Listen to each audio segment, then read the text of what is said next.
Halo semuanya, selamat datang di seri bedah kitab kita. Sini deh, kumpul dulu. Jujur aja ya, hidup itu kadang rasanya berat banget kan? Apalagi buat kita di zaman yang serba cepet ini. Tiap hari rasanya harus berjuang ekstra keras cuma buat bertahan.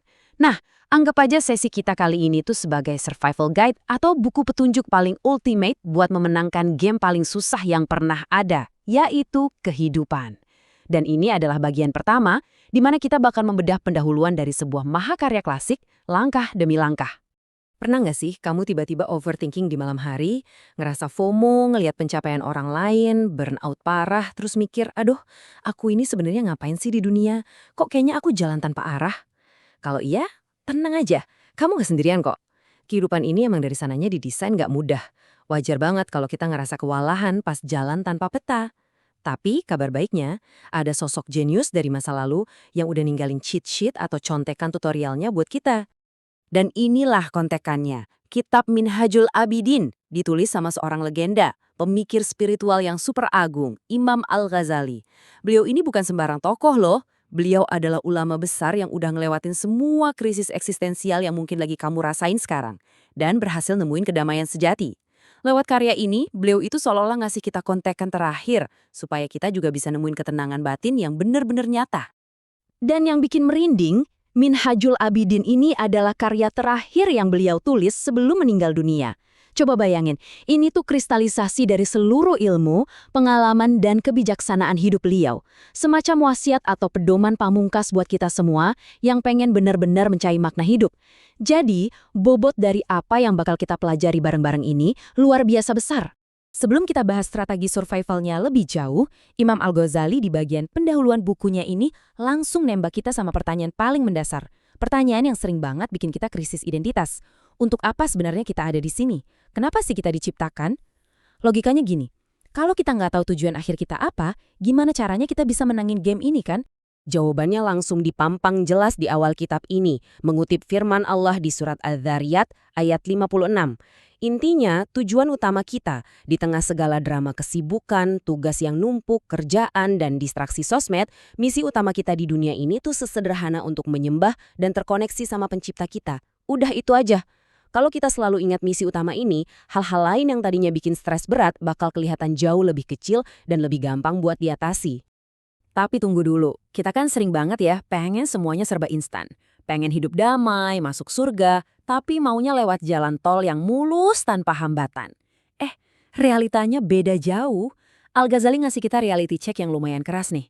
Jalan menuju kedamaian sejati itu terjal banget, penuh sama jebakan toksik, distraksi, dan godaan yang siap narik kita jatuh kapan aja. Dan fakta ini diperkuat banget di bagian sampul belakang bukunya, ada sabda Rasulullah SAW yang benar-benar mind-blowing. Beliau bersabda, ketahuilah bahwa jalan menuju surga itu penuh rintangan dan lika-liku, sedangkan jalan ke neraka itu mudah dan rata. Nah loh, jadi kalau selama ini kamu ngerasa, kok jadi orang baik itu susah dan berat banget sih, ya emang gitu desainnya. Sebaliknya, jalan menuju keburukan itu gampang banget, mulus, effortless. Di rute yang terjal tadi, kita bakal ketemu sama 3 bos utama yang harus kita kalahin. Imam Al-Ghazali memetakan ancaman ini dengan super detail. Pertama, ada dunia. Ini bukan berarti kita harus benci hidup ya, tapi ini tentang gimana kita ngehindarin kilauan dunia yang cuma sekedar distraksi toksik. Kedua, setan. Musuh eksternal yang strateginya itu manipulatif abis. Dan ketiga, ini yang paling ngeri, nafsu atau ego kita sendiri. Ini musuh dari dalam, bentuk sabotase internal yang sering banget gak kita sadari. Nah, ngomongin soal sabotase internal, Al-Ghazali secara jenius merangkum 4 silent destroyers atau perusak hati yang sering bikin kita kalah sebelum bertanding. Pertama, panjang angan. Ini relate banget sama kebiasaan kita overthinking masa depan sampai lupa hidup di momen saat ini. Kedua, iri hati, alias jebakan comparison pas kita lagi asyik scrolling sosmed. Ketiga, tergesa-gesa, atau efek dari hustle culture yang bikin kita pengen semua serba instan. Dan keempat, sombong. Gila ya, Imam Al-Ghazali kayaknya udah memprediksi masalah mental Gen Z dari berabad-abad yang lalu. Jadi, dengan rute yang susah, musuh yang kuat, plus penyakit hati yang gampang banget nyerang, gimana dong cara kita survive? Tenang, tarik napas dulu. Imam Al-Ghazali nggak cuma ninggalin kita dengan peringatan yang bikin overthinking. Beliau ini orangnya sistematis banget. Beliau secara khusus merancang sebuah peta jalan, sebuah roadmap step by step yang super jelas buat nuntun kita ngelewatin semua rintangan tadi dengan selamat.